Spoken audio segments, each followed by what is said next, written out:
विजया एकादशी आने वाली 24 फरवरी को विजया एकादशी है। तो आज हम लोग इस वीडियो में विजया एकादशी के महात्म का हम श्रवण करेंगे। युधिष्ठिर ने पूछा कि हे वासुदेव, फाल्गुन के कृष्ण पक्ष में किस नाम की एकादशी होती है और उसका व्रत करने की विधि क्या है, कृपा करके बताइए। भगवान श्री कृष्ण बोले कि युधिष्ठिर, एक बार नारद जी ने ब्रह्मा जी से फाल्गुन के कृष्ण पक्ष की विजया एकादशी के व्रत में होने वाले पुण्य के बारे में पूछा था तथा ब्रह्मा जी ने इस व्रत के बारे में उन्हें जो कथा विधि बताई थी उसे मैं आज आपको सुनाता हूँ। ब्रह्मा जी ने कहा कि नारद जी, यह व्रत बहुत ही प्राचीन, पवित्र और पाप नाशक है। यह एकादशी राजाओं को विजय प्रदान करने वाली है, इसमें तनिक भी संदेह नहीं है। त्रेता युग में मर्यादा पुरुषोत्तम श्री रामचंद्र जी जब लंका पर चढ़ाई करने के लिए समुद्र के किनारे पहुंचे तब उन्हें समुद्र को पार करने का कोई उपाय नहीं सूझ रहा था। उन्होंने लक्ष्मण जी से पूछा कि सुमित्रा नंदन, किस उपाय से इस समुद्र को पार किया जा सकता है? यह अत्यंत अगाध और भयंकर जल जंतुओं से भरा हुआ है।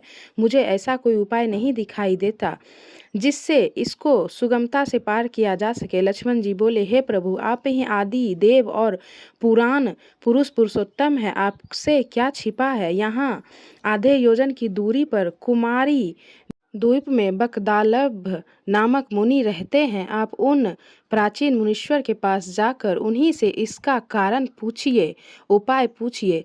श्री रामचंद्र जी महामुनि बकदालभ के आश्रम पहुँचे और उन्होंने मुनि को प्रणाम किया। महर्षि ने प्रसन्न होकर श्री राम जी के आगमन का कारण पूछा। श्री रामचंद्र जी बोले, ब्राह्मण, मैं लंका पर चढ़ाई करने के उद्देश्य से अपनी सेना सहित यहाँ आया हूँ। मुझे अब जिस प्रकार समुद्र पार किया जा सके कृपा करके वह उपाय बताएं। बकदाल मुनि ने कहा कि हे श्री राम जी, फाल्गुन के कृष्ण पक्ष में जो विजया नाम की एकादशी होती है उसका व्रत करने से आपकी विजय होगी। निश्चय ही आप अपनी वानर सेना के साथ समुद्र को पार कर लेंगे।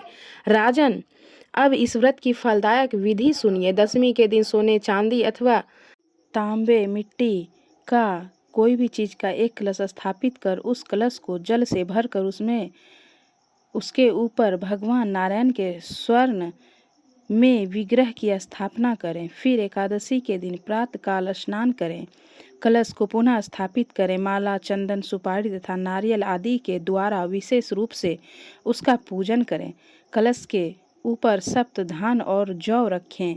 गंध, धूप, दीप और सारे चीज से नैवेद्य से पूजन से कलश के सामने बैठकर उत्तम कथा का वार्ता करें आदि द्वारा सारा दिन व्यतीत करें और रात में जागरण करें। अखंड व्रत की सिद्धि के लिए घी का दीपक जलाएं। फिर द्वादशी के दिन सूर्योदय होने पर उस कलश को किसी जलाशय के समीप यानी झरने या पोखरों के तट पर स्थापित करें और उसकी विधिवत पूजा करके देव प्रतिमा सहित उस कलश को वेद विद्या ब्राह्मण के लिए दान कर दें। कलश के साथ ही और भी बड़े बड़े दान देने चाहिए। श्री राम, आप अपने सेनापतियों के साथ इस विधि से प्रयत्न पूर्वक विजया एकादशी का व्रत कीजिए, इससे आपकी विजय होगी। ब्रह्मा जी कहते हैं, नारद, यह सुनकर श्री रामचंद्र जी ने मुनि के कथन अनुसार उस समय विजया एकादशी का व्रत किया।